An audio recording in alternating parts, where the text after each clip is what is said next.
we're living in the final part of the last days, undoubtedly, the final part of the final part of the last days. This is the end of the world.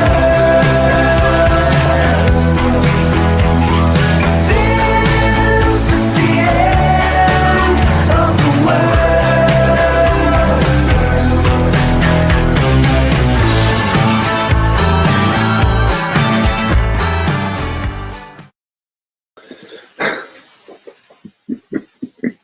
Hello and welcome to the Last Days live stream, the show that brings welcome levity to the end of the world, lifting the spirits of many of you battling boredom, loneliness, or anxiety by infecting as many as possible with comfort and distraction as the apocalypse unfolds. How the heck are you all doing? Sorry about the not very good sound. I'm going to work on that. I was kind of making adjustments to the live stream. As you can see, we have a new name here. We are now the Last Days live stream. So we bid a fond farewell to the name, the Coronavirus Lockdown live stream. It just feels as though we should keep this show running. Coronavirus won't be with us, hopefully, for too much longer, but we can hope. We can assume, sorry, I'm not hoping the last days will be here, but we assume, don't we, that there will always be something last days related to talk about, and people panicking, maybe anxious, or maybe just lonely and in need of some banter and distraction. And that's what the show is here to provide. I hope you are all doing superbly. Wow, 193 watching. So we've been previously broadcasting on Facebook, and our maximum audiences have been like 100, and so I'm immediately seeing a difference in the number of live viewers, which is fantastic. Let me just take a few seconds to fix my audio, if you don't mind. Okay. It should improve quite substantially, hopefully. I'm hoping. Is that any better? Let me just see. Okay, I'm just going to check the comments. Let me know, viewers, if the audio has improved. Let me know what the video is like. Yes, much better, says Mouse Loving Lady. Excellent. It's so nice to be live streaming on YouTube again after my 3-month ban. So in case you are completely in the dark, and that's okay, I don't expect everyone to be keeping up with this. I was banned from live streaming on YouTube for 3 months when I live streamed a live stream of a Gilead graduation. I was a very, very naughty boy. Little did I know, watched how I was so quick to take action that the live stream got taken down mid live stream, and I got slapped with this 3-month ban. Rather than dispute it, I've taken my medicine, I've taken my discipline, and here I am 3 months later, finally able to live stream again. The coronavirus lockdown live stream was streamed on Facebook and Twitch to compensate. But again, the audience figures, the live audience figures, were only going to be so good streaming on Facebook and Twitch. I'm already seeing more than double the live audience, which is absolutely fantastic. So many comments. I don't even know where to begin. I feel like I should, out of loyalty to the old crew, find some of the old crew who've been from the beginning watching on Facebook. Ramona Moon says, was about to say the same. Oh, brilliant. I think that's in response to Lisa Burberry saying, brilliant intro. Yes, I had to include Stephen Letts declaring these, of course, to be the last days of the last days of the final part of the final part of the last days of the last days, in response to the coronavirus pandemic. It'd be very interesting to see how that declaration ages over the years and decades to come. Eric Larson says, I definitely feel like I'm in the last days now. Denise Bartlett says, nice intro. Nasa, I don't want to offend you, so I'm not going to try pronouncing your surname. Says, good morning from Marion County, US. Jill Spiller Webster is calling in from Maine. Keith Jones says, finally seeing this live from South Wales, UK. Actually, where it all began for the Evans family. The Evans family originated from the Rhondda Valley, or so family legend has it. Steve Thu is watching from Australia, where it's very, very late, and we'll be finding out just how. I'm watching Sherry in the green room, and she just nodded. Yes, it's very late. Okay. But I think she's going to be sufficiently caffeinated so that she can be vertical during the live stream, either caffeinated or drinking wine. We shall see. We'll find out which. Maybe a bit of both. Gosh, so Heidinnen is here. Nice to see you, Heidinnen. And Heidinnen is referring to Andy Poll's presence. Again, I'm trying to... so it's nice to see Debbie Aquino. She's very quick to comment. Usually one of the first comments in the Facebook age. And she's commenting on Facebook. So Debbie Aquino says that the background lighting is very different. Yeah, I'm not sure what's happening there. Should I mess around with my lighting? Because it's a bit bright, isn't it? Oh, that's right. I've not switched my lights on yet.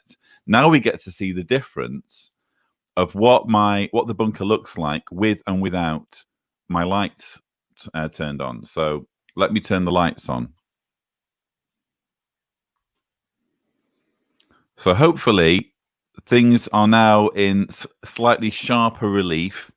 You can actually see a difference, because if I turn the lights off, you can see immediately that the background here is just basically white, isn't it? But when you turn on the lights, immediately you start to see a little bit more detail. So thanks for reminding me, actually, Debbie, providing a service there to the Last Days live stream. Monica Landrum says, I love this live stream. Wonderful. Again, I wasn't expecting it to continue as it has done. When I first started, the coronavirus lockdown live stream started off as a daily quote unquote live stream. Daily as in every day apart from when it isn't. In case I wanted to cut myself a bit of leeway. And it's since morphed into twice a week. So we go out on Wednesdays and Saturdays. If you're joining us for the first time, the times will be in the description. I've tried to accommodate as many time zones as possible in telling you when you can expect it. Nesbo says, good luck keeping up with the comments. Well, I kept up with yours, Nesbo. And Nesbo is, let's see, Nesbo is a veteran from Twitch. So Nesbo has made the transition with the show. We bid a fond farewell to Twitch.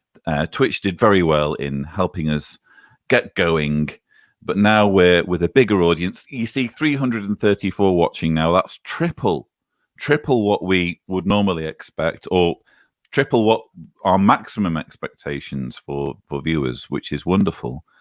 Shona McKellar says, hi from Australia. Hope everyone is doing great. The Lip Lock No More says, yay, not Twitch. Hi, you're from beautiful Arkansas.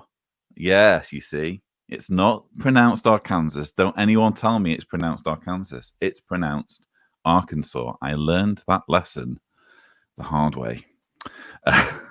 So those are just a smattering of the first comments to come in, and I'm going to really do my best to try and keep up with them. Oh, gosh, there's a super chat as well. Wow.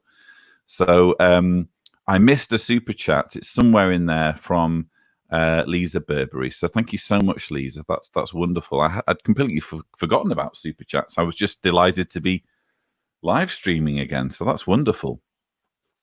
So we have been reading. Oh, crumbs. I've still got... well, Arthur's leaving comments. And he's also waiting in the green room. Don't worry, Arthur will be with us. I realize Arthur has developed quite a significant following since making his debut on what was the coronavirus lockdown live stream. And he look, he's got fans. Let's make no mistake. People love a bit of Arthur, and we will be giving you a bit of Arthur. Hopefully a restricted bit, if my mute button has anything to say about it. So we are reading Take Back Your Life, Recovering from Cults and Abusive Relationships by Janja Lalich and Madeline Tobias. We've been learning all about grief and mourning and the various incarnations of it, for want of a better word. In the last show, we were learning all about loss of innocence and loss of meaning, and also loss of family. In this show, we're going to read what the book has to say about loss of self-esteem and allowing yourself to grieve. Cult members are taught to regard the group and themselves as special, an elite group, or as the chosen few. For example, on the jet plane to enlightenment, on the fastest path, on the most direct path to God, in the kingdom, or a student of the next level, or you could say, I would add to that list, or in the truth. The idea of being in tune with the truth gives believers a sense of security and a feeling of superiority over those with lesser beliefs, feeling that you have found the ultimate answer, whether political, therapeutic, financial, spiritual, personal, or even extraterrestrial, can be a potent high. A sense of elitism, feelings of security, friendships, emotional highs, or fringe benefits, if you were near the leader or in the inner circle, are powerful reasons to stay attached to any group. When you leave, you may feel as though the rug was ripped out from under you. No more magic carpet. The thrill is gone. As you confront the challenge of rebuilding your life, the empty feelings should fade as you develop renewed purpose and meaning. In cults and abusive relationships, people often feel a sense of satisfaction in giving love, serving a master, or dedicating themselves to a higher cause or ideal. In many cults, personal suffering is often endured in service to the perceived new self. After such sacrifice, people can be devastated to learn that they were taken advantage of, or in some cases, blatantly duped. One of the more painful emotions is the feeling of being used, writes psychoanalyst Willard Galen. To better understand the significance of that feeling, Galen suggests comparing the humiliation of feeling used with the pleasure of feeling useful. The feeling of usefulness provides a great joy and pleasure. To feel of use is one of the fundamental ingredients of pride. We pride ourselves by our uses. We even sense or acknowledge ourselves through our uses. We exist in our own mind's eye through the exploitation and expenditure of all of our personal resources. When we use ourselves in almost any sense of the word, we are building a sense of our own worth. How then do we explain the almost universal feeling of outrage, shame, hurt, and resentment that combine in that most humiliating feeling of being used? To feel used is to feel that our services have been separated from ourselves.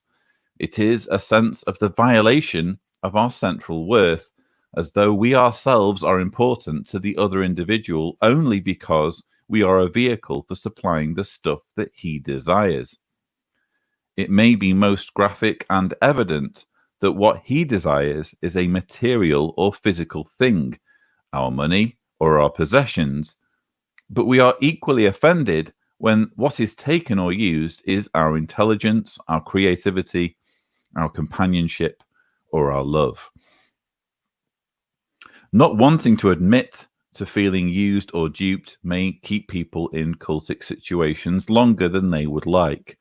Pride, shame, guilt, fear, and love tend to work in concert to prevent members from acting in their own interests sooner. Once they do leave, they may have to deal with the awful realization that they were tricked, fooled, and exploited by the actual group or leader they idealized. Admitting that is most difficult, but it can be a great relief. And then just a small section, allowing yourself to grieve. After losing your group, your sense of belonging, your state of innocence, your feelings of pride, your belief system, and your family and friends, is it any wonder that you may feel a profound sadness? Unsettling questions might arise. If I'm so glad to be out of the group, why do I miss it? Or how can I weep for the loss of something so horrid? The worst thing to do in the face of such enormous loss is to deny it or push it aside. Remember this, there was nothing wrong with your commitment. What was wrong was that your commitment was turned against you, betrayed and exploited. Your mourning is for you as much as it is for your group. Your grief is justified and righteous, and your healing will be swifter if you allow yourself to feel it. Also, there must have been good moments, good people, and good feelings in the cult, and it is normal to mourn those losses too. But do not let your grief push you back into the group or into another abusive situation. The good that may have existed in that situation is outweighed and overshadowed by the lack of freedom, betrayal, exploitation, or abuse you experienced or witnessed. Let yourself grieve.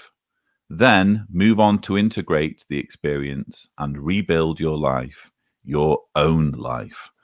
I've been reading from Take Back Your Life, Recovering from Cults and Abusive Relationships by Janja Lalich and Madeline Tobias.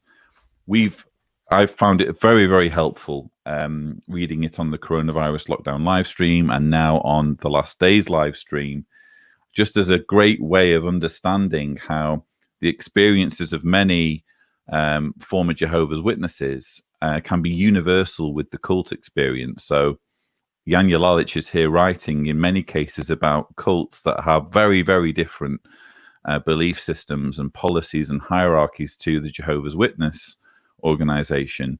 But the advice that's offered here is so helpful, as I'm sure you'll agree, having listened to that. It's universal, really, to the cult experience. So I found that very helpful. Wow. 340 watching in on the live stream. Hello to all of you. Thank you to Donna Fletcher for that very kind, very generous $10 super chat. That's lovely. I really appreciate the support of the show. Let me bring in my green room. So we have Sherry, we have Arthur, we have Kimmy, and we have Mark. How are you all? Awesome. Fantastic. Hello, hi everyone.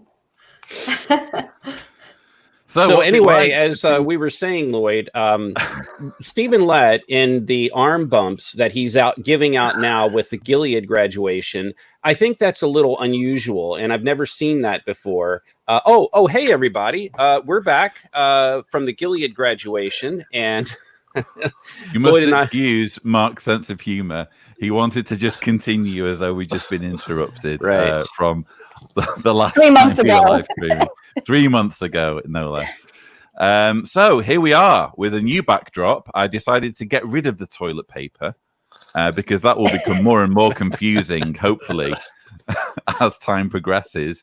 We now have some artwork from the 1958 book Paradise Lost to Paradise Regained, the stuff of nightmares for many who grew up as Jehovah's Witnesses. And we have obviously the new title, The Last Day's live stream. So thoughts on the new format?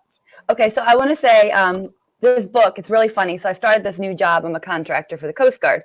And within my first week there, one of the older gentlemen that worked there, Pete, he took me to lunch for like Valentine's Day. And we're like real close friends now. But I start telling him my experience about, being raised one of Jehovah's Witnesses and leaving. And I sent him the Atlantic Guard.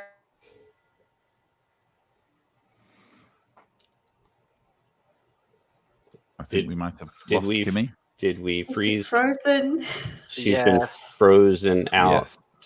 Yes. I believe she's in the process of being turned to a salt statue. Perhaps we're looking in the wrong direction. Or a salt kitten. Yes. Hopefully, remember the wife of Lot. Are you able to fill in? Are you able to? It is your wife after all, Mark. Are you able to fill in on what she's talking about? She's the storyteller. I'm gonna let when she gets unfrozen. Okay. I'm gonna let her. Yeah, let's see if I can. She's upstairs. I don't know if I rebooted the router, or as you British call it, the router. So we should be good. So I don't know why she's frozen.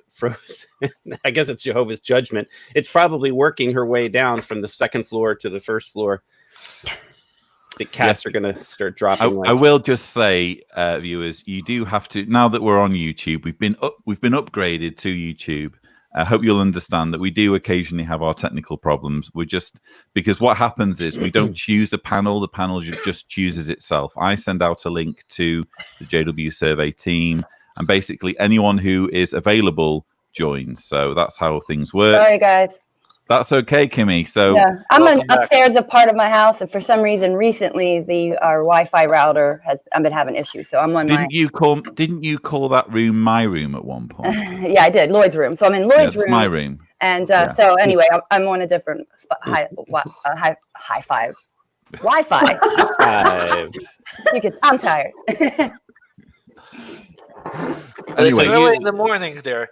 So you froze when you were saying that you went to lunch with your Valentine's boyfriend. What was his name again? Pete. Pete. Yeah, my 60-some-year-old black boyfriend at work. So Pete's such a great guy. We talk like every day. But anyway, so his grandmother was a witness. And when he was a kid, he actually was being forced to study this book when he would go over her home. And he said he was a little kid, but he knew back then that oh, not again. Oh, gosh, it's happened again. Well, at least I now understand the connection with the artwork. So Kimmy was describing how the artwork that we now have as the backdrop. Right.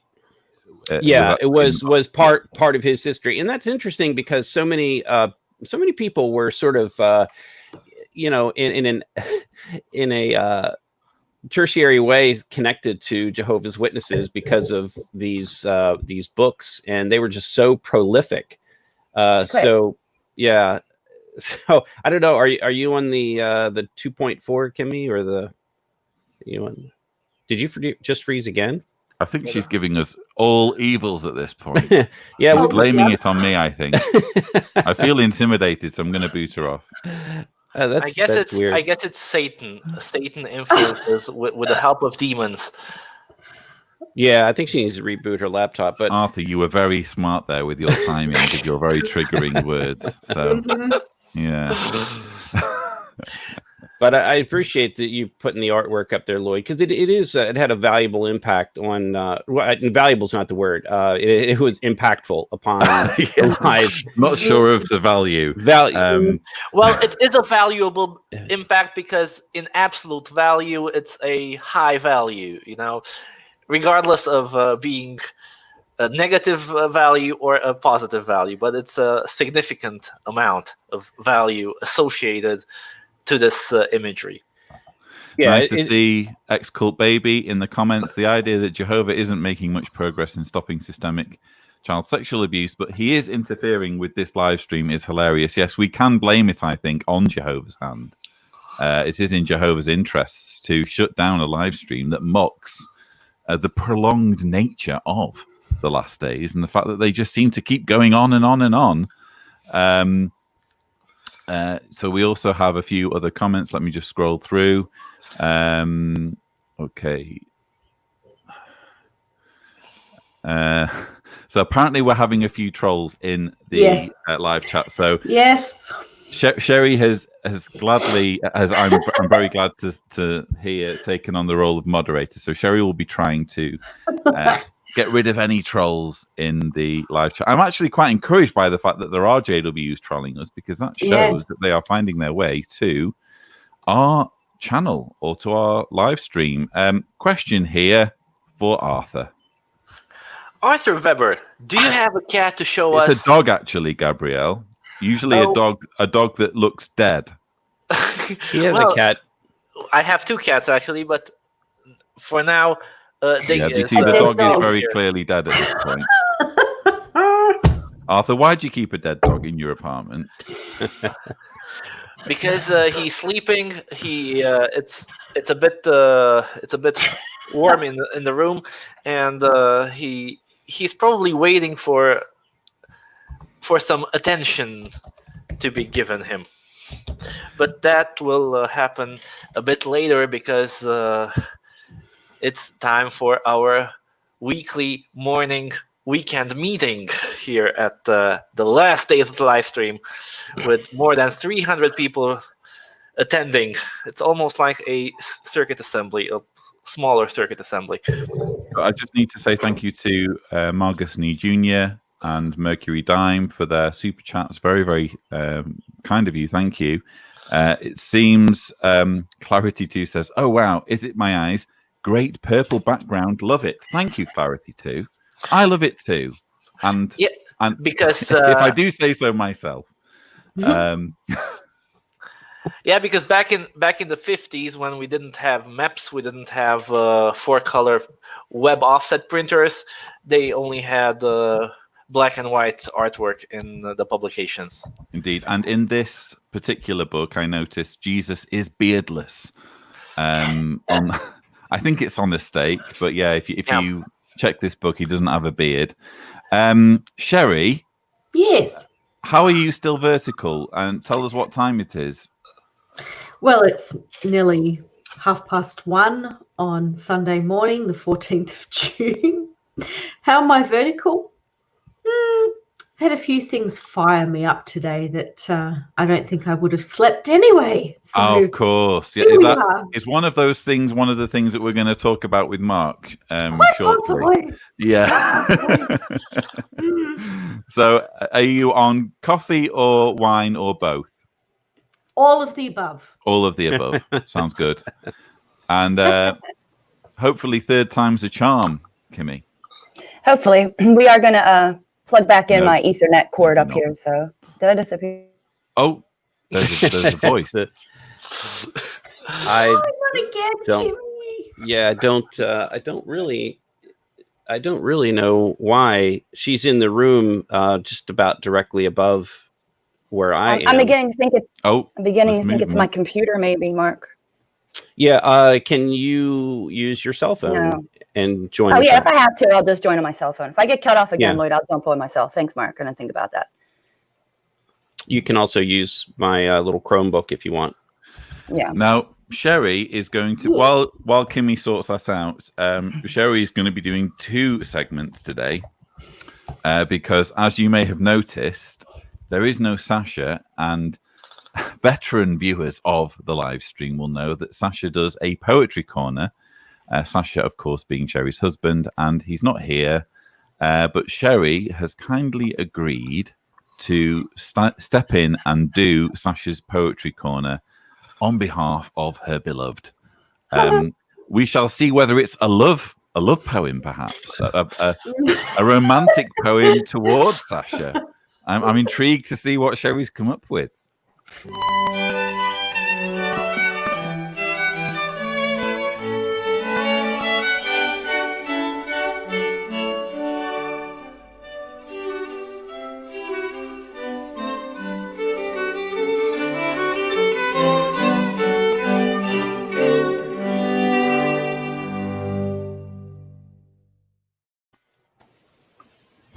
Hello, all.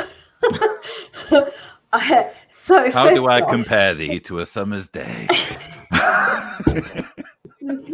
Yeah, no, that's not happening. Okay. Roses are red. Sasha's in bed.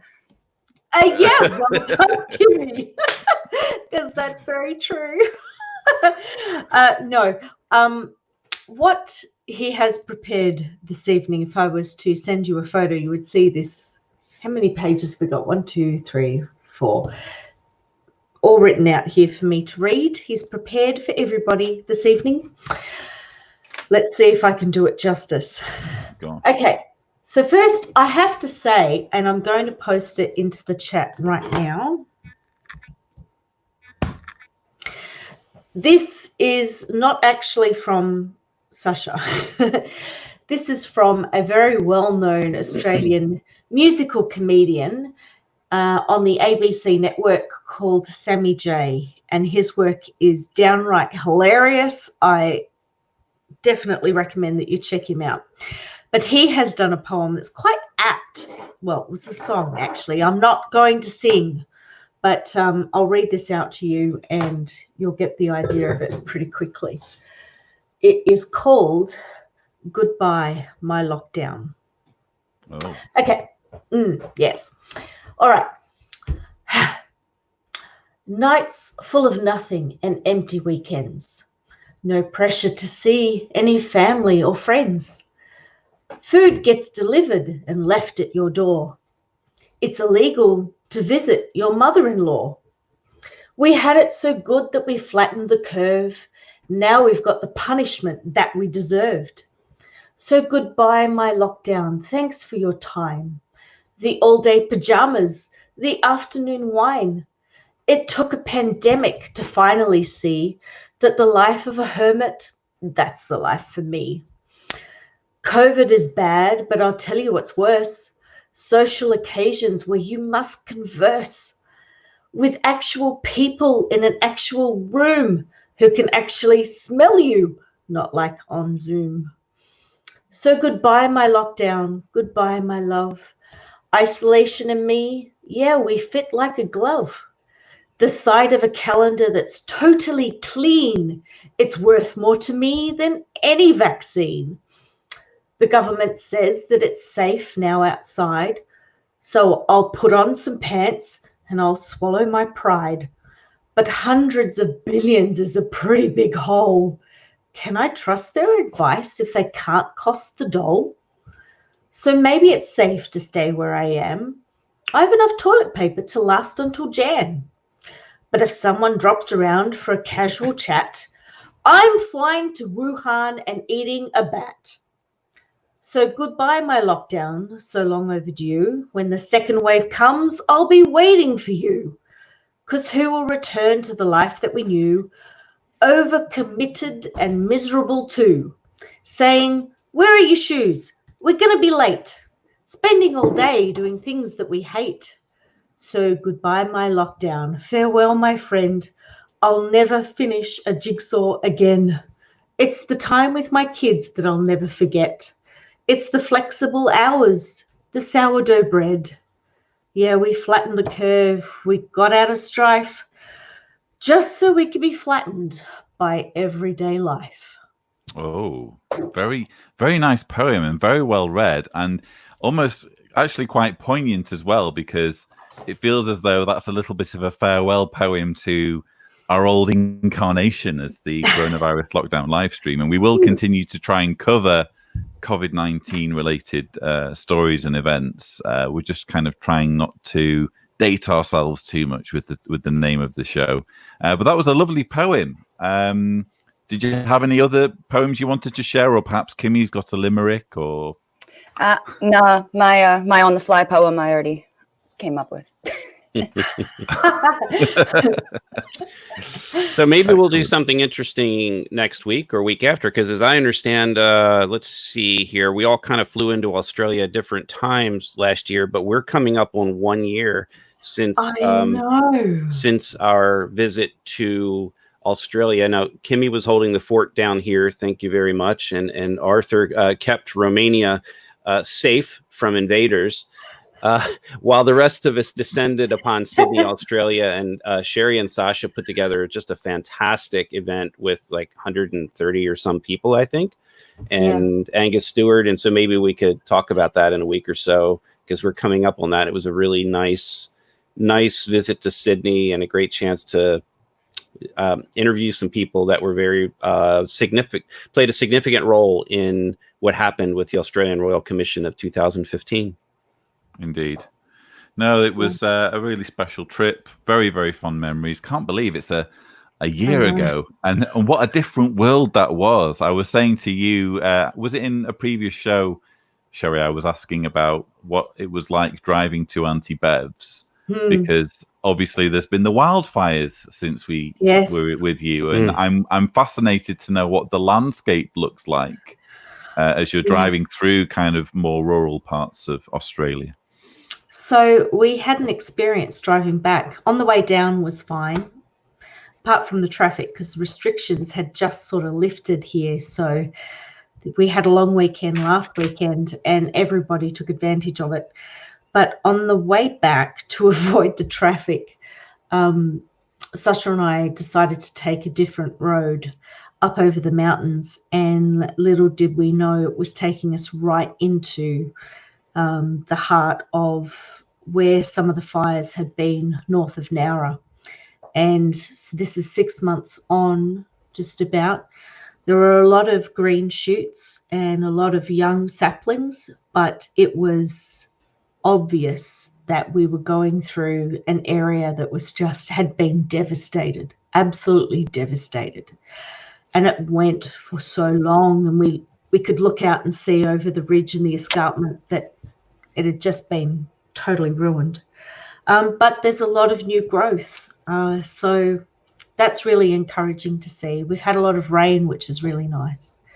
But yeah, I can't imagine what it would have been like in the... Sherry, what about the animal life, Sherry? You know, we lost so many, you know, I think millions of animals, and it was just heartbreaking to see, you know, from the small, you know, the koalas, you know, kangaroos, and of course it's a whole lot more than that. So how has the animal life done with repopulating, and how are we doing? I don't know enough about that, Mark. The area we traveled through, we didn't see any wildlife at all. Right. We know that it's been over 1 billion that have been lost. It's just been awful. beyond horrific. So I know there's a lot of koala areas that are being very much looked after right now to make sure that they survive, because they suffered such terrible losses, more so than kangaroos did. But yeah, the loss of animal, reptile. Yeah, they lived in those trees. That's right. That's Right, right. They have to have somewhere to live, right? When relocated at some point. Yeah. So 2020, we kind of kicked off with the wildfires in Australia. COVID-19 had its beginnings, I guess, in December of 2019, but certainly by sort of March, it was a global issue. We've had the death of George Floyd and the global protests. I'm noticing in the live chat, they're having a bit of a problem. Ex-Cult Baby is my valiant warrior. Ex-Cult Baby, by the way, show no mercy with the trolls.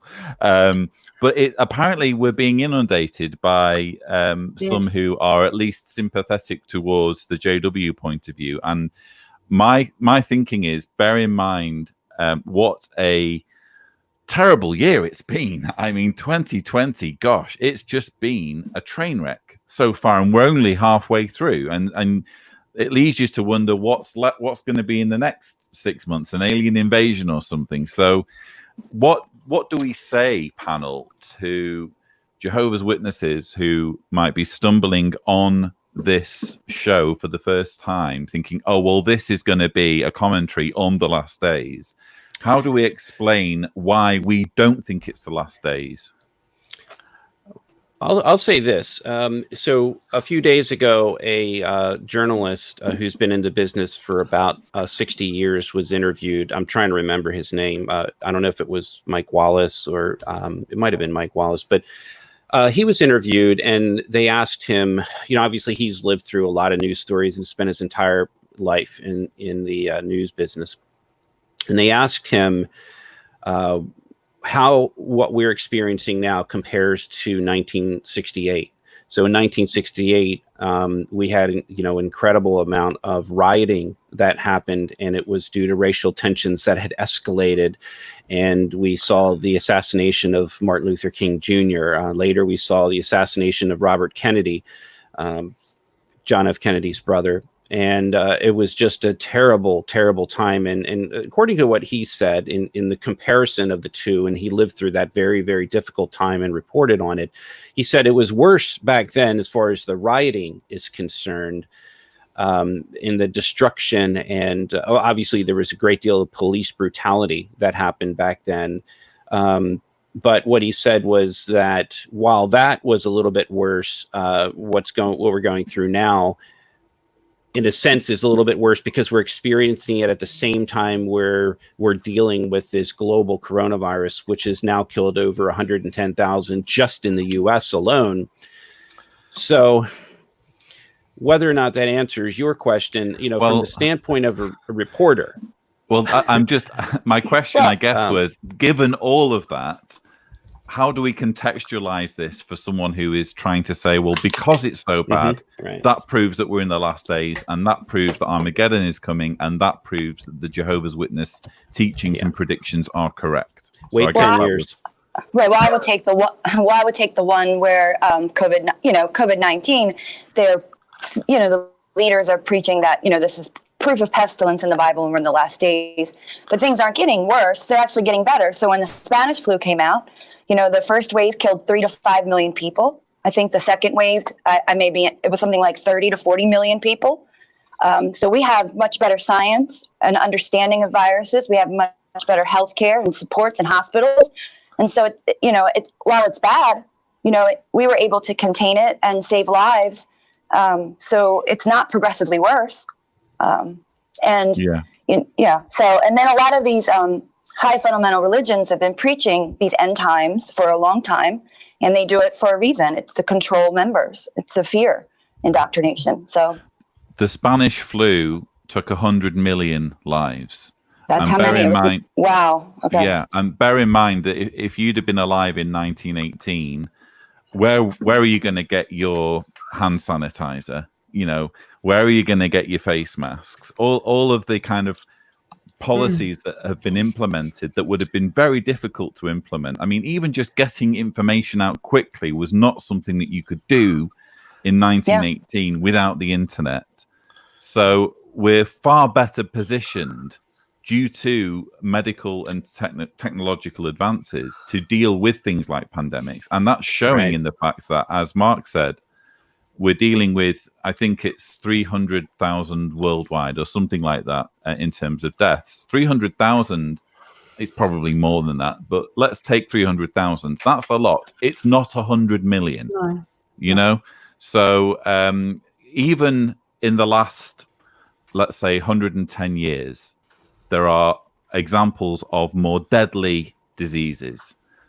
It just so happens that the pandemic has coincided with what you could say has been a kind of festering tensions over racial inequality that have been existing before the pandemic, long before the pandemic, arguably going right back to the civil rights movement, and only now are they bubbling up. And it should be noted as well that in the UK they found out that people from Black, Asian, and minority ethnic groups were far and away more susceptible to dying from COVID-19 than white people. So same here in the US. People are going to be seeing that on the ground, It has to be a contributing factor to what we're seeing in the States, because police brutality towards the Black population has been around for a while, and here in Australia we are not exempt from the same problem. It is happening here too. But when you think that this population of people has now probably suffered a lot of unemployment because of COVID, in Australia, I can only speak to the experience here, but our Indigenous population has a terrible mortality rate compared to the non-Indigenous population. They're going to be more at risk to COVID and suffer more so because of that. I can understand why it's just a melting pot for civil unrest. When you see George Floyd, his murder happened that way. I've always said, how is it that, we have landed men on the moon and we've landed probes on Mars, on comets, etc. We've done all these great things, and yet the scientific advancements that we have seem to far outstrip our mental, emotional, our maturity as a human race. And we have got to fix that. We have got to fix that, or we're going to ruin everything And I'm hopeful. I'm not being a pessimist about this. I believe that good will outweigh the evil, but we've got to fix that. Going back to police brutality, we have got, and it is about race, and some say, well, it's not about race, but yeah, it is partly about race for sure. We are harboring things that go back to the Civil War. A lot of these people, here in the United States, the Confederate flag is still, this was the flag of the Confederacy, which fought to retain slavery. And this is a symbol of the South for many people. Not all the people in the South are racist by any means. In fact, we've seen one of the most Southern institutions in the past few days, the NASCAR, has said no more to the Confederate flag at their events. Wow. That's massive. And That's one of their huge. drivers is a black man. One of their drivers called out for NASCAR to ban the flag, and they did it. They listened to him and they did it. That is huge progress. It's infuriating a lot of people who stand by what that flag stands for. And what that flag stands for is nothing good. It is nothing good about America. So we are making progress, and I'm proud to see the people that are in the Southern United States stepping Apart up from anything doing else, that. I've never understood. Okay, little bit of backstory. So my knowledge of the Confederate flag began with Dukes of Hazzard. I just thought that's the Dukes of Hazzard flag. I didn't even know anything about the history of it. And I remember when I got my first guitar, it actually coincided with me taking a trip to America in 2002. And I bought, don't ask me where, it was in one of the tourist shops, but there was a Confederate flag sticker that I put on my guitar, not knowing anything really about the history of it. And I was staying in Harlem and playing the guitar to Jehovah's Witness friends that I'd met my goodness. with a guitar with the Confederate flag. And credit to them. I think they realized that I was just a bit ignorant. And I can remember one or two saying, do you know what that flag means? I was like, no, I don't know what it means. And they could tell, I guess, that I was ignorant. But obviously now I know more about what it means. Well, Roscoe P. Coltrane will be very proud of you, Lloyd, for getting rid of that Confederate flag. I'm going to tell Uncle Jesse about you. I sold the guitar. I sold the guitar, and suffice to say, I was in no rush to get the same sticker for my new guitar. But what I don't understand is how you can be displaying the flag of a losing side. It's for the same reason, Lloyd. I think people. I just mean that I think that it took on a different meaning over the years. It took on a meaning of that you're from the South and all these other things. Pride. People, it took on different meaning, but no one really kind of wanted to face what it really meant and where it came from. And it really is a slight to people of color. So we're happy to see that go away. But there are still people who carry those values that were espoused by the South. And of course, they would probably tell you that, no, it's not all about racism or slavery. But that was in large part, what Lincoln was fighting against, and among other things. And, it was a very tough time in our nation. I have relatives who died in the Civil War, and I imagine, and do I know that they're racist? Well, I know that my family on my mother's side had a plantation, the Gravett plantation in Virginia. They probably had slaves. This was how they operated back then. And it's like, if you could go back in time, could you uproot that? Could you change it? Would you go along with it? It's very difficult to say. I mean, I think not everyone was racist back then, but you were born into this culture, just like we were born into the Jehovah's Witness culture, and we adopted that until we finally woke up and said, this is very, very wrong. And we are still, really, think about it. It's not been that long. I mean, the Civil War was 1861 to 1865. The race riots, here happened just over 100 years later in the U.S., of course. And now, 50 years after that, we're still experiencing this. So really, it's just over 150 years, and we've got a ways to go. Street Preacher says, I've got to call this out. Lloyd, white privilege is showing. No, that's not white privilege. That's ignorance. That's ignorance of a British lad who grew up in England, not knowing American history and watching the Dukes of Hazzard. That's simply me being a fan of the Dukes of Hazzard and not understanding the historical context. White privilege is me enjoying benefits in society that I'm not even aware of purely because of the color of my skin. That's a completely different issue entirely. So I think when we're using words, we need to kind of use them properly. And I'm sorry, Street Preacher, you've just not used the phrase white privilege properly. White privilege exists. It's something that affects everyone who's white, whether they accept it or not. But being a fan of a show and associating a flag with that show is, I'm sorry, I don't see how that's white privilege. Right, and that shows one of the bigger issues, Lloyd, is that show should never have been using that Confederate flag, as part of, its symbolism for that show. That's kind of showing some of that systemic and cultural issues that still exist. So yeah, you're British and didn't know. Like, there's plenty of stuff I have no idea about. Like, I've only recently been understanding more about the indigenous population in Australia. So I think it's a good time for us to educate ourselves. And that's what it is. But that's what it's about, isn't it, Kimmy? I think now more than ever, it's a time to listen.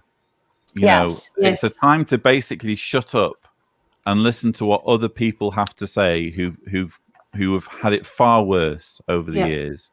And that's why tomorrow I'm looking forward to getting together with a panel. We're going to discuss Black Lives Matter from an ex-Jehovah's Witness perspective. We'll be having a bunch of ex-JWs from the Black community, including ex-Cult Baby, including Cliff, Henderson Fifth, including Javier Ortiz. And I'm just really looking forward to just sitting back and listening. I don't think there's enough listening going on. I don't think there's enough compassion. And I certainly don't think there's enough nuance. So I see lots of polarizing of opinions. People saying, oh, well, if you're on this side, you must believe X, Y, Z. No, not necessarily. I can be in favor of this position, but not be in favor of all these other things that people who are on my side are advocating for. Do you understand? So then I just wish, I said on Twitter the other day, I wish I could carpet bomb the world with nuance and compassion right now, because there's so little of it on all sides, Yeah, and this is a reminder that the ex-JW community is also fractured over this, and I think most fall on the side of being progressive. But I've noticed discussion boards where they have far right views that are they're not progressive. They don't help us. And it's mostly white men of privilege that are behind these comments and sentiments, and that's something that we're trying to level the playing field here. And people say, well, the playing field is level. I saw one guy say, a black man in a suit is just as respected as a white man in a suit. And when you say things like that, you just don't understand. You don't understand what it means to drive while black, because if you're a white person of white privilege, you don't think about that. You get in your car and it's not a concern. You might get a speeding ticket, but you're not going to go through the same kind of racial profiling that a black man would go through, or other persons of color. So I agree. Compassion and understanding, Lloyd, is we've got to spread that. Gotta love Nathan Kincaid. My goth phase lasted longer than the Confederacy. Brilliant. Yeah. Short-lived, losing side, get over it. And just to kind of lighten the mood a little bit, I think what this show needs is what many in our audience, 372 watching now, I'm sure many of you will be craving for some entertainment, for some music. And we do have someone on the show who is here to provide just those very things. Oh, really? Who could that be?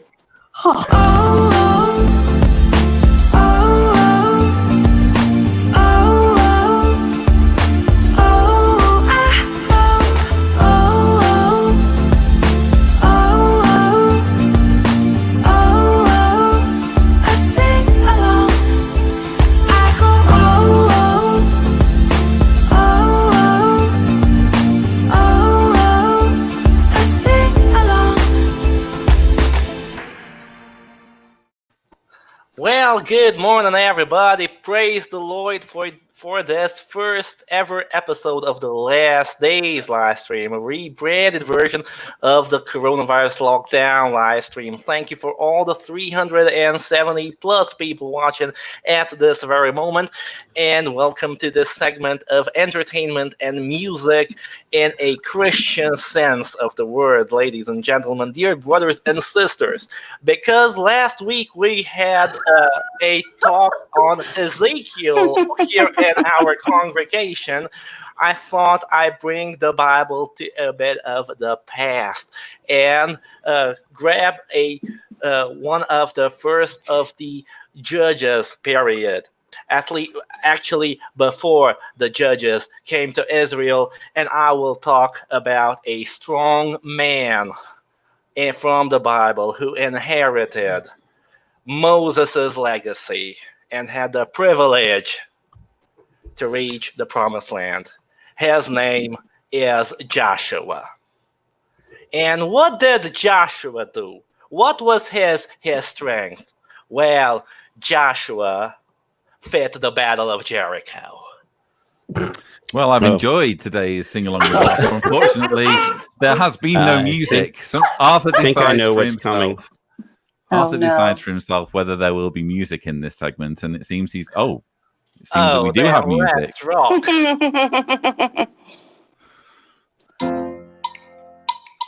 Well, Joshua fit the Battle of Jericho. Jericho. Well, Joshua fit the Battle of Jericho. And the walls come tumbling down. Joshua fit the Battle of Jericho. Jericho. Well, Joshua fit the Battle of Jericho. And the walls come tumbling down. Good morning, Sister Kimmy. Good morning, Brother Mark. I'll come up and talk to you. Wanna tell you how I come along. You know I heard of Joshua. He was the son of Nun. He never stopped his work until his work was done. God knows that Joshua fit the Battle of Jericho. Jericho. Well, Joshua fit the Battle of Jericho, where the walls come tumbling down. You may talk about your man of Gideon, you may brag about man of Saul, but there's no one like good old Joshua at the Battle of Jericho. After the walls of Jericho, he marched with a spear in his hand. Go blow them rebels, Joshua cried, as the battle is in my hand. God knows that Joshua fit the Battle of Jericho. Jericho.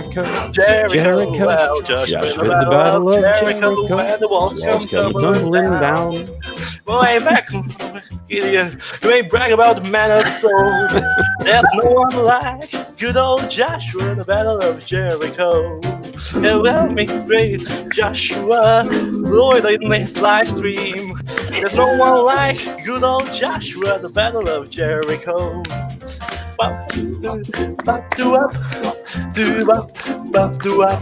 Ooh, Battle of Jericho. Joshua fit the Battle of Jericho, round Jericho. Well, Joshua fit the Battle of Jericho, and the walls come tumbling down. Well, wanna Fit the Battle of Jericho, and the walls come tumbling down. yeah, march and brave he stood, salvation in his hand. Go blow them rivals, Joshua cried, devil can't do you no harm. Joshua fit the Battle of Jericho, Jericho. Well, Joshua fit the Battle of Jericho, where the walls come tumbling down. Tumbling down. Praise the Lord. Well done there, Fantastic, Arthur. fantastic. Superb. And Yvette Piquette, who has been on the panel in the past, says best one. Yes, Arthur. Wow, you've got a fan there. Definitely another earworm that I'm not going to get out of my head. Last Saturday, I was humming along for all day to Arthur's song. So did you guys learn the meaning of the word fit?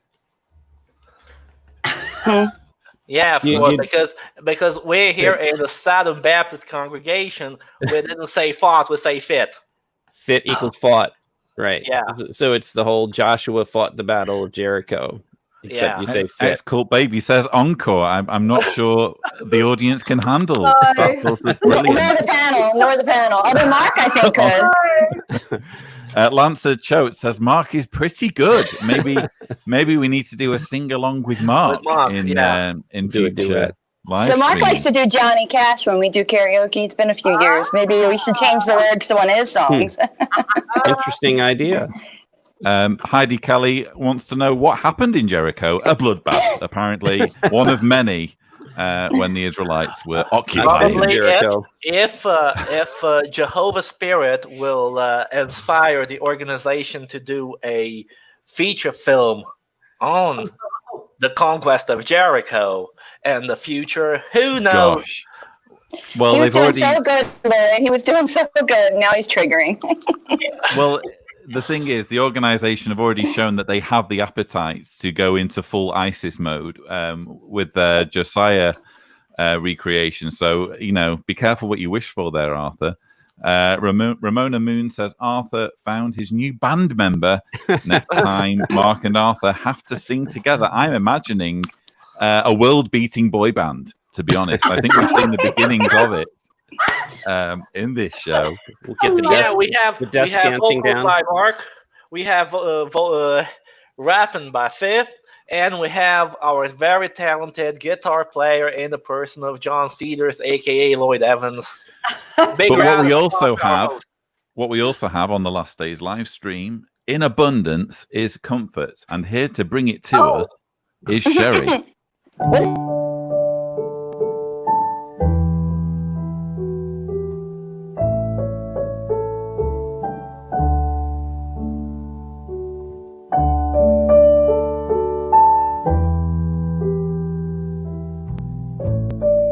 Sherry's Comfort Corner.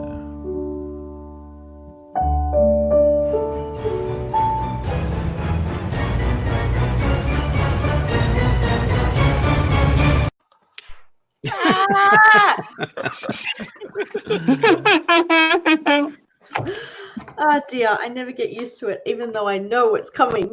Yeah, I was a bit confused as to whether it should be comfort or fear when I was making the intro, so apologies there, viewers. Yeah. Just when we Right. thought it was safe to go back to the live stream. Oh dear. So for everyone today, I have something a little bit different. When I first started my job as practice manager in 2011, one of the conferences that I went to recommended this book, Don't Sweat the Small Stuff. Oh, yeah.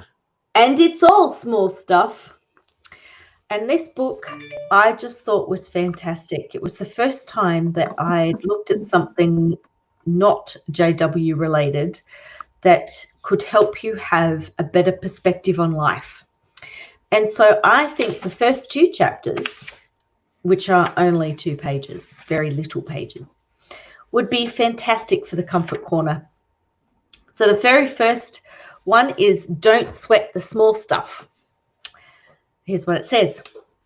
Often we allow ourselves to get all worked up about things that, upon closer examination, aren't really that big of a deal.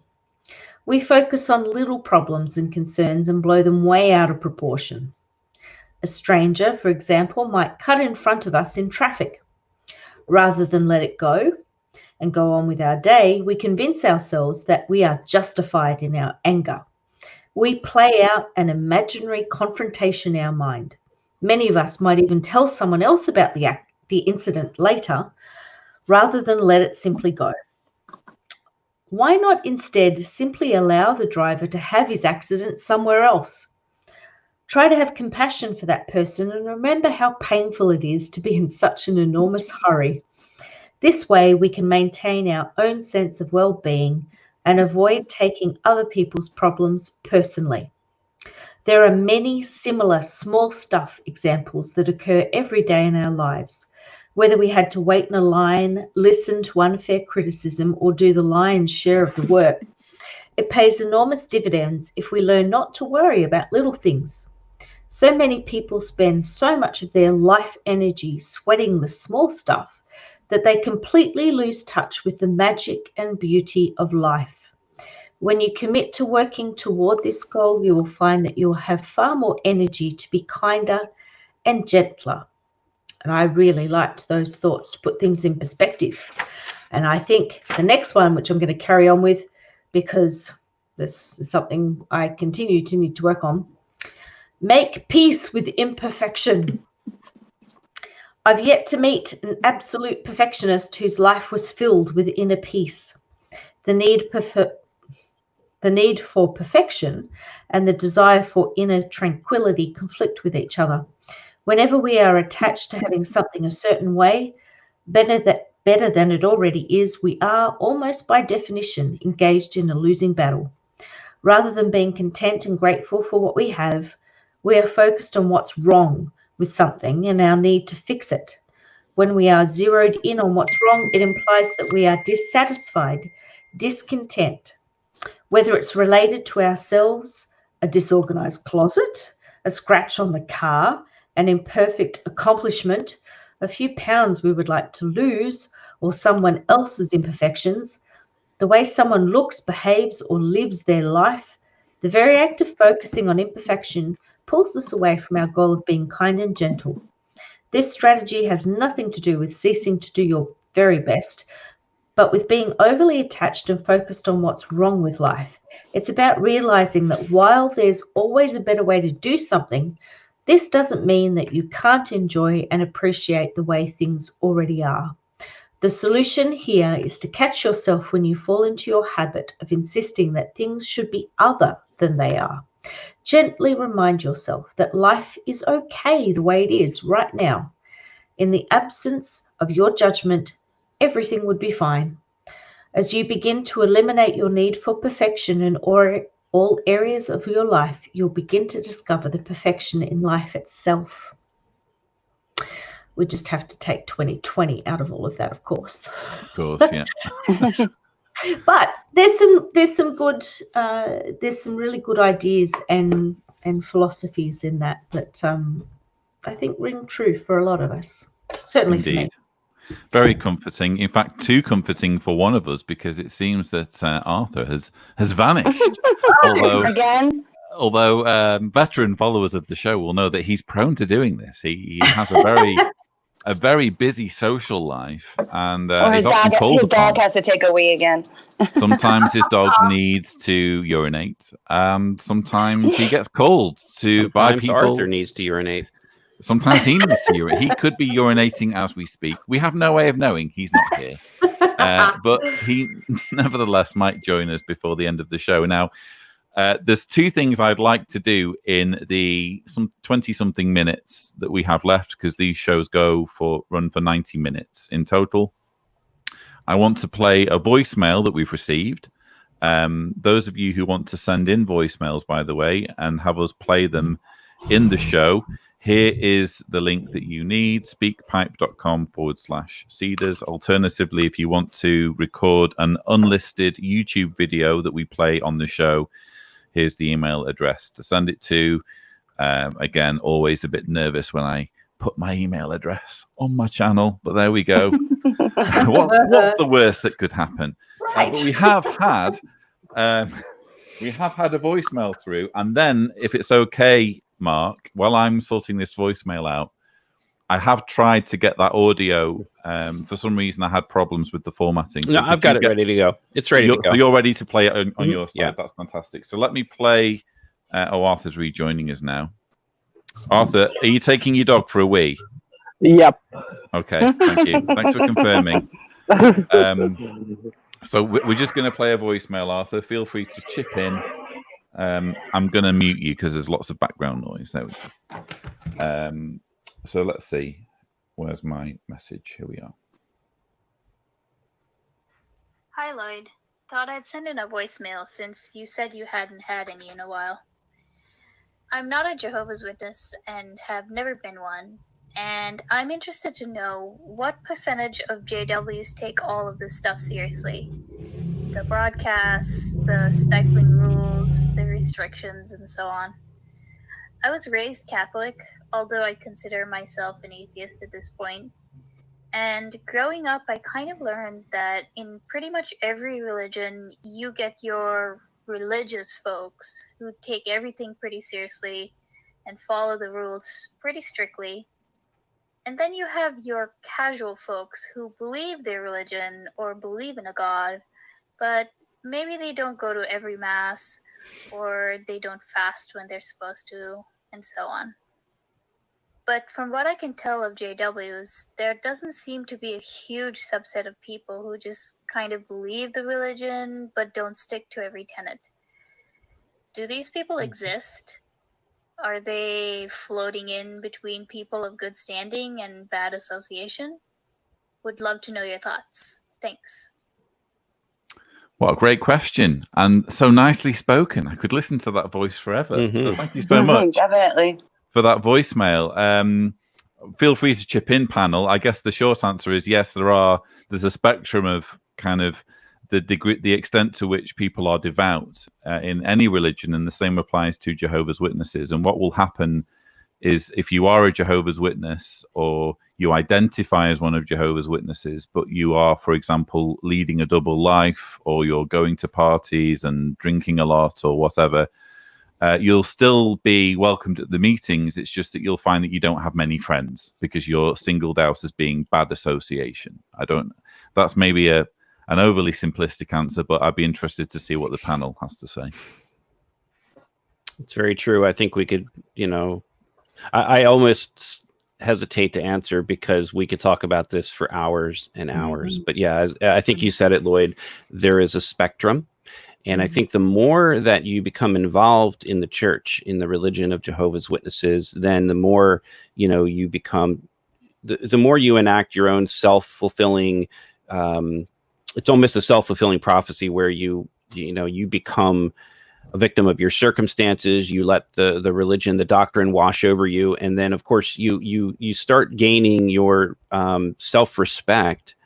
Your ego comes from not outside, not from your personality, not from things that you're doing outside of the religion, but within the religion itself. You're getting your personal self-worth is, as you start to reach out for, publisher or maybe pioneer or ministerial servant, if you're a man, or elder, all of these things are tied to your self-worth. And the more you get involved in them, then it's sort of like a vicious cycle where, you become elevated in the organization, but then you also become part of the problem where you impose these organization restrictions on other people.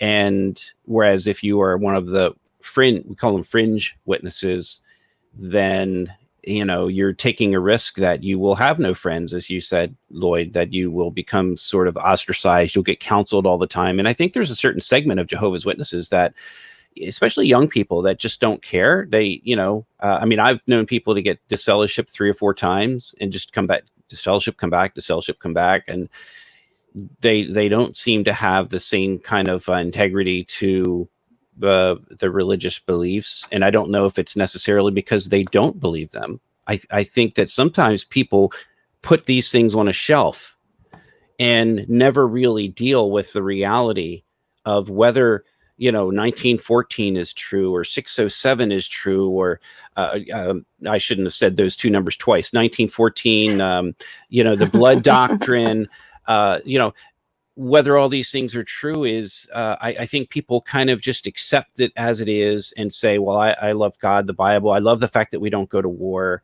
and kill our fellow Jehovah's Witnesses in Germany. That's kind of a plus for the religion, that they're considered to be nonviolent. And they put the rest of their doubts on the shelf. So, that's my 1-minute take on it. I don't know. Sherry and Kimmy, I don't know whether you have anything to add, or...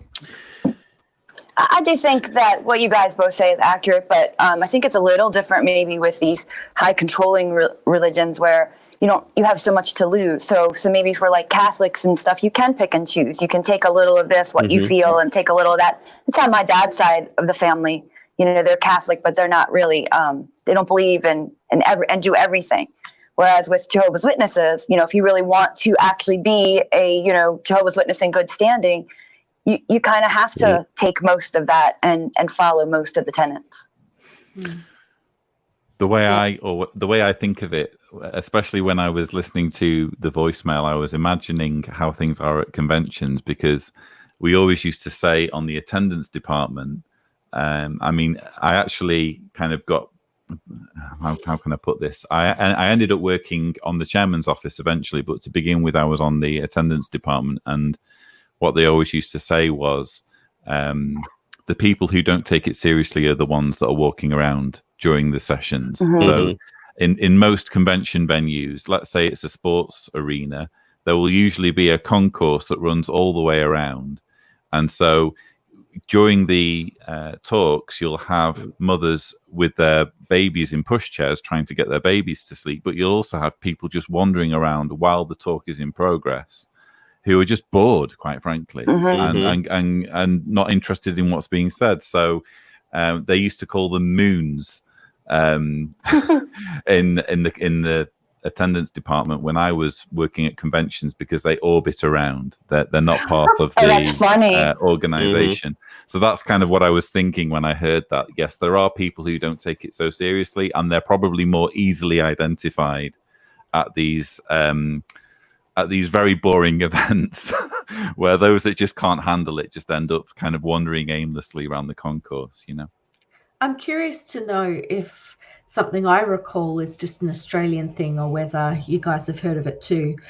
But at memorials, I remember the expression submarine Christians, who would only surface and arise for the memorial. Good one. There's another one. These are great. I've never heard that. You haven't heard that one? Not that term. Yeah. It's a pejorative, and there were so many of those pejoratives because they're designed to make you feel guilty about not being regular at the meetings. And as soon as you become regular at the meetings, all of a sudden you get adulation and praise, and you're doing so well. And then again, that becomes part of your self-worth, and our self-worth, is our ego. It's important to us to feel good about our lives. And the JW community is, for many of us, was the only community that we knew. So we wanted to do well in that community. And that meant having some kind of privilege or self-respect, whether it be working on building kingdom halls or pioneering or helping the elderly in the congregation, or being known for something that made you a good Jehovah's Witness. Yeah, indeed. So hopefully we've answered that question. I do need to thank Truth Seeker Atheist for just an incredibly generous super chat, $100. And it's a really big help to the channel. Obviously, for 3 months, I haven't been able to live stream, and super chats do help. So I really appreciate the support of my work and of the John Cedars channel, including the support that's given by my patrons. And I've seen a few of my patrons in the live chat, which is always good to see. Lloyd, can I just give a shout out there? Sorry. Sure. To Heidi. Yes. Heidi, who's just put together the Discord channel for your patrons. Yes. And I've been fossicking around in that this afternoon, trying to learn how to work Discord. But Heidi has just done an amazing job in getting all of that set up. And it's so nice to see there's about 60 of the patrons in there now. Yeah. And just, it's wonderful to see them all interacting with one another and getting to know one another. And I just think it's fantastic. And what we've done is we've inverted the JW hierarchy. So you join the Discord as a governing body member, and you work your way up to become like a circuit overseer, then an elder, then a ministerial servant, and then finally a publisher. So I love it. It's funny. So yeah, many thanks to Heidi for building a Discord for the patrons, which... And again, you're right, Sherry. People have really taken to it, and it's a great way of patrons just communicating between Hangouts and live streams. Yeah. Now, I've saved the most pressing issue, or one of the most pressing issues, for the end. Mark, we have had some rather disturbing news with relation to the coronavirus and the organization's response to it. And I believe you have an audio recording that you want to play for us. Yeah, so I want to ask you this question. First of all, every month we have, Jehovah's Witnesses have announcements. And during this corona epidemic, pandemic, there have been sometimes a couple of announcements per month where the branch, the U.S. branch or Canadian branch, they release announcements to all of their publishers, to all of the Jehovah's Witnesses within their territories, and they give them instructions on, okay, we're closing the Kingdom Halls, which, you know, in the U.S., obviously, and other areas, the Kingdom Halls have been closed for months now, and they're told not to reopen them until the branch says so. So they have announcements like that. So I guess my question for you, Lloyd, is, you know, we have a brand new June announcement that just was released last weekend. Do we want to listen to the whole announcement, which involves, I think it's if we can four kind things. of summarize the nature of the announcement, but play the part that we're most concerned about. I'm just mindful with of regard to the time. medical, right? Yeah. Well, okay. So the first part of the announcement announced how many people have died, how many Jehovah's Witnesses have died from coronavirus in the U.S. And you know, I don't have the numbers in front of me. I'd have to play it. It's between 700 and 800 have died just in the U.S. Yeah. And then they announced how many Jehovah's Witnesses are hospitalized, which is 350 some. I think they're actually now currently hospitalized with coronavirus. Of course, there's no mention whatsoever of the loss of life for the rest of the world, the rest of the U.S. It's only focused on Jehovah's Witnesses and how they're dealing with their own peril internally. And they're only announcing people who are actively associated with Jehovah's Witnesses. So anyway, you know, we receive leaked congregation meetings from time to time, and we receive... Sorry, it was 743 Thank in the you. US branch territory. Yeah. 743 dead, that, you know, and those are just active Jehovah's Witnesses we know of. The number could be double that for people associated with witnesses. I don't know. So thank you for that, Lloyd. So they make announcements, but one of the more disturbing announcements that was made this past weekend, we received multiple different confirmations of this from congregations across the U.S. The one I'm going to play, I think, is from Tennessee. So it's a congregation that read, you know, point number 1, point 2, point 3, point. Now, when they got to point 4, that's where they got into medical matters. And so I'm going to play this clip, and it's not that long, so we can play it again if necessary, because I'm not sure if some people are going to believe what the Jehovah's Witnesses are doing. I know it got Sherry upset, so here we go. I can see the steam coming out of Sherry's ears still. United States branch territory. COVID-19 update and reminders. We continue to be very concerned for the welfare of those living in our branch territory. While it's true that the effect of the COVID-19 outbreak has varied greatly throughout our territory, none should feel immune to this very real threat. For example, the latest reports indicate that of those regularly attending meetings in our branch territory, over 376 are currently hospitalized, and so far more than 743 sadly have lost their lives as a result of the pandemic. Okay, I'm sorry about that. I started playing you the entire announcement, so I can skip ahead to the At least medical. that confirms the 743 figure. So, right, yeah. we've got that confirmed from multiple sources, and of course the letters are leaked. So here we go. This is point 4. Yeah. And then finally, point 4, friends, remote medical assistance. An arrangement is available to provide remote medical consultations to publishers and their minor children who are unable to access their primary care physician. If you have a need for a medical consultation and your primary care physician is not available, please inform your congregation elders who will further assist you. So we appreciate the continued loving guidance we get from Jehovah and his organization. All right, so I cut that off right there. So, you know, what we're dealing with is an announcement that this is for the U.S. branch. Now, I'm not aware. I haven't listened to the other congregations in other countries yet, but this is definitely something that the United States branch office of Jehovah's Witnesses has put together. They're saying that if you are unable to reach your primary care physician, that you would be able to, or are recommended to, contact the elders, and they will arrange somehow mysteriously, it's not explained, but they will arrange for a remote medical consultation, which basically means, when they say remote, they mean through Zoom or Skype. They'll consult with a doctor. And this raises all sorts of questions about how Jehovah's Witnesses have suddenly gotten themselves into and interfering with medical matters of. Now, we already know about the blood issue, and we already know that elders store medical data related to their blood consent forms or their durable power of attorneys. You know, usually an elder has a copy of that medical information. It's a big deal in Europe because that's illegal to, there are privacy issues. And even here in the US, we have what we call HIPAA laws, which involve medical data privacy. So now they've really taken it a step beyond this, just dealing with the blood issue, which they consider to be their, that's their religious belief, which is where that intersects. What they are gambling with people's lives. This is not right. Brandon Fouquet says, and boom, everyone gets treated like a Bethelite by JW doctors. Tony McGovern says, call the elders so you can die, reach paradise quicker.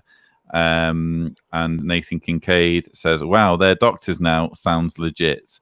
I guess when I heard this, in a way, it sounds like almost a natural progression. They already think they are their own police force. Yep. Now they think they have their own healthcare.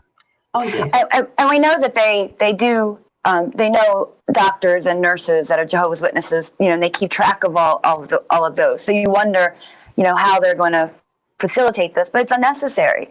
All the doctors, especially now with the virus, there are so many opportunities to do telemedicine with a legit, real medical doctor that has protections in place for your medical data. My dad had to do that. We had to sign some stuff. We had to download secure software. The doctors are trained in doing telemedicine. It's very, very disturbing. So Sherry's been stewing on this for quite some time, as you can probably see by her body language. I think Sherry works in the medical field. Exactly, as someone who works in the medical field. Sherry, the floor is yours. Give us your takeaway. This just got me so cranky and riled up for so many reasons. First off, they insinuate that a primary care physician is not going to be available. What a load of rubbish. They are absolutely going to be available to their patients. And if for some reason they can't be, they're going to provide alternatives. They're going to say, okay, I'm not available. Here's where you go to instead. If they don't, they're medically negligent. So why the heck is Watchtower putting themselves up as we're going to provide medical consultations? And I'm sorry, I see this as a money grab. It is we can bill for this, so let's just start providing healthcare, because the same ideas have occurred to some doctors here in Australia, and it's been absolutely shut down by some of the big medical indemnity insurance companies that is not what this whole telehealth thing is for. So that just infuriates me that Watchtower insinuates that the healthcare profession is not going to be out there looking after their patients. Problem number one, and I could go on for a long time, so I'm going to try to minimize it here because this has really got me so cranky. If Watchtower is trying to go for providing telehealth services to patients, I could not have said it better than your cat just did, Kimmy. Yeah. the cat puts into words what we're all thinking. That's JR. That was perfect, because honestly, they have, no friggin' idea what they're talking about. The compliance. It's Mark. All right, okay. I've muted Mark. Yeah. The record keeping. So everybody, let me ask you, in a consultation, let's just say that Watchtower is having a JW doctor or a JW nurse offer this remote medical assistance consultation over Zoom, or what, even that's problematic, because that has to be encrypted because it's sensitive health information. Okay, I'll get off that soapbox, but let's just say they do that. There is so much legislation and compliance around providing that care. How are they collecting the information they get from patients they've never seen before and don't have any of their history? And where are they keeping that information? How are they providing healthcare? At least here in Australia, for the doctors that are providing telehealth, you still have to provide face-to-face if that's needed. So if during the consultation that's via video or phone, the doctor determines, no, this patient actually needs to be seen face-to-face, you have to deliver face-to-face. How's Watchtower going to carry that off? I'm so enraged at what Watchtower is trying to do here that words escape me right now. Do you think it's a money grab, Mark? Yeah, I think it's a money grab. I'm sure. Okay. For me, I do. I think it's a money grab. I just want to say that we don't know for sure how they're going to implement. I just want to say that we don't know how they're going to implement their letter.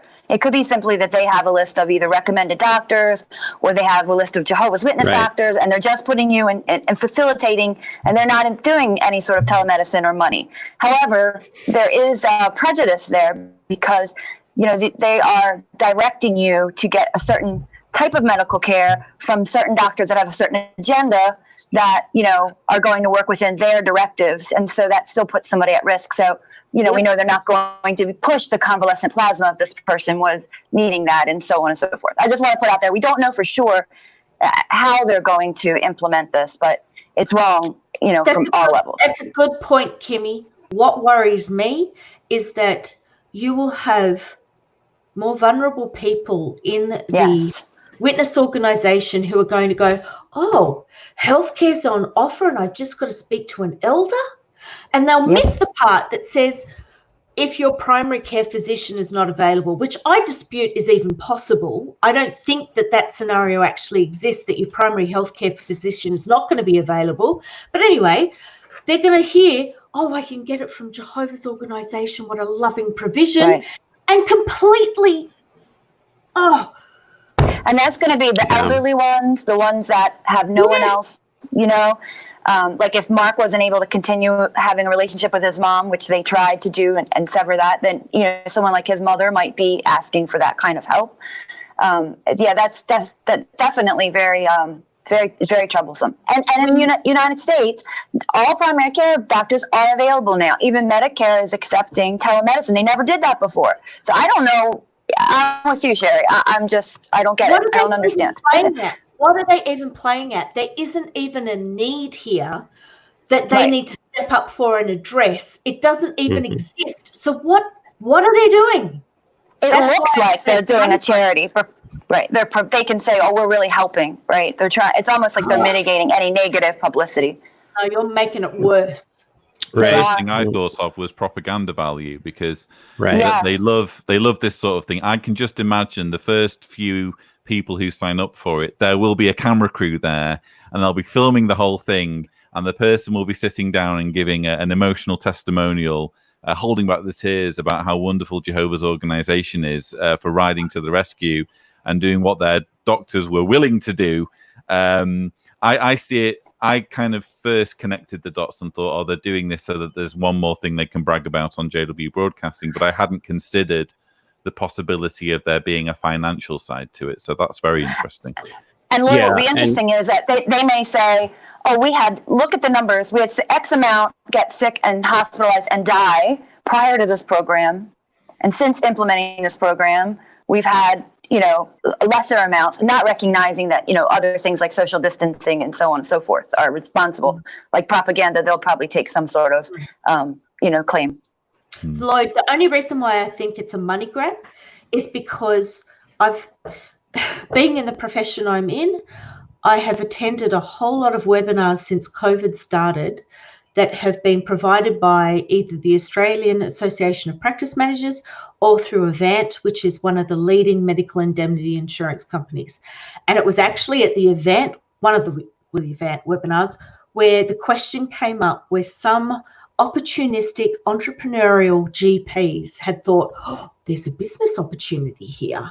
Maybe we could set up a practice that just does telehealth. And it got absolutely slammed as being completely unethical and not the reason why the Australian government had set up the provision of telehealth in the first place, that it was purely a stopgap for COVID and to try and protect the vulnerable population from being out and about.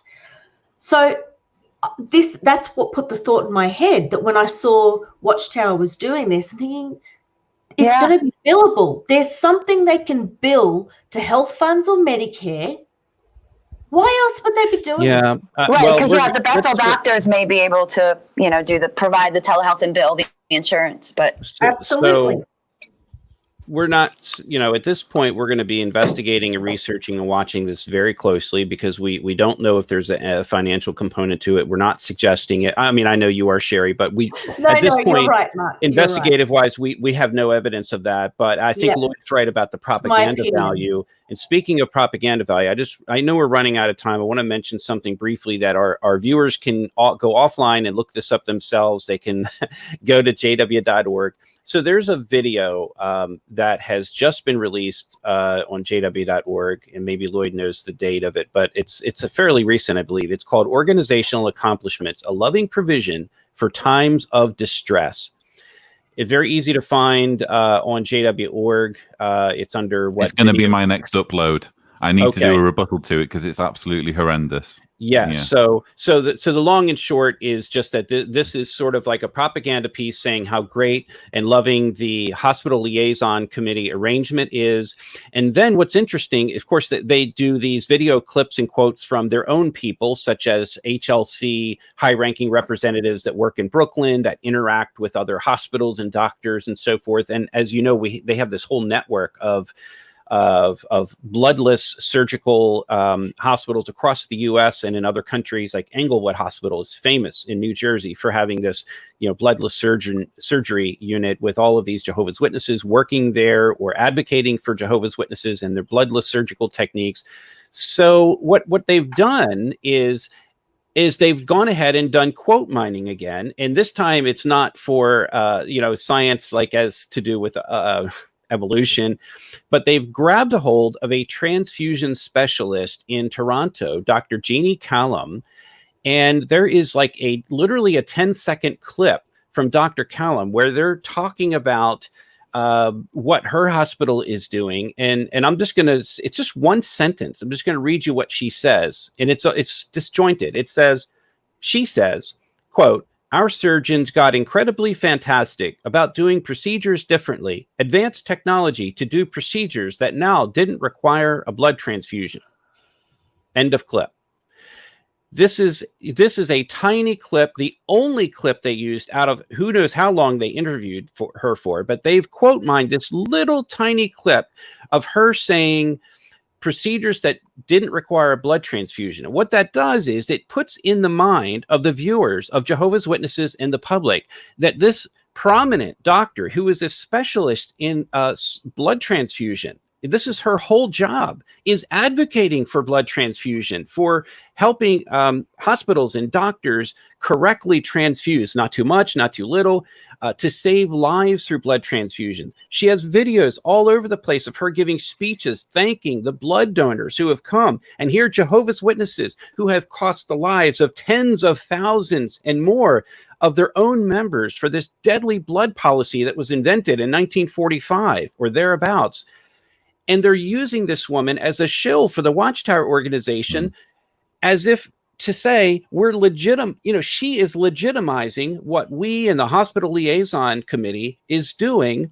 And in fact, she is fully in favor of blood transfusions. I've reached out to her. I've spoken to her assistant. We're waiting to hear back. There's a little bit of curiousness as to why we didn't get a direct answer immediately on this. What is her connection with the witnesses? She's clearly not a witness. I have to assume that they've just exploited her credentials, Yes. frankly, and I think roped so. her into something without letting her know what it's all about or giving her the opportunity to do some background research. And that's Because why we're anyone who pointing does that any out. kind of background research, anyone, quite frankly, who watches the JWsurvey testimonial would want to keep a very wide berth from this group or any participation in its propaganda material. But I will be dealing with that. I'm Great. grateful to you for bringing it up, Mark. I will be dealing with that in my next regular upload. But this brings to an end the first of the last day's live stream. I mean, we're continuing the numbering, so this will be 31. We're honoring the legacy of where this show has come from. This is show number 31. but the first of the last days live stream, continuing on from the coronavirus lockdown live stream. I just want to give a shout out to Nicole, whose voicemail we listened to earlier. Thank you for playing my voicemail back there. It was very helpful. All the more to inform myself with. Well, thank you, Nicole. I'm glad that you found our answer helpful. I also just want to thank Yamari Iniestra, who is also one of my patrons, for sending in another huge super chat. Again, I really do appreciate the support for the channel. Yamari is also a patron, as is Truth Seeker Atheist. So the support for the channel and for my work is very much appreciated. But that's all we have time for on today's last day's live stream. We will be back on Wednesday. Arthur, who has now returned from allowing his dog to urinate, what time will we be airing on Wednesday? On Wednesday, we'll be airing at 11:30 p.m. on Tuesday evening Pacific time, which means 2:30 a.m. New York time and 8:30 a.m. Central Europe time. And Arthur, can you confirm that you are already in talks with Mark to form a boy band?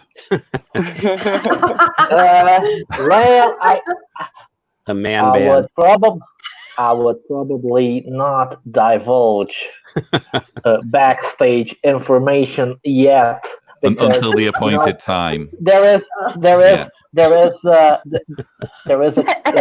clause of confidentiality in the middle of these contracts and application forms and Bethel stuff.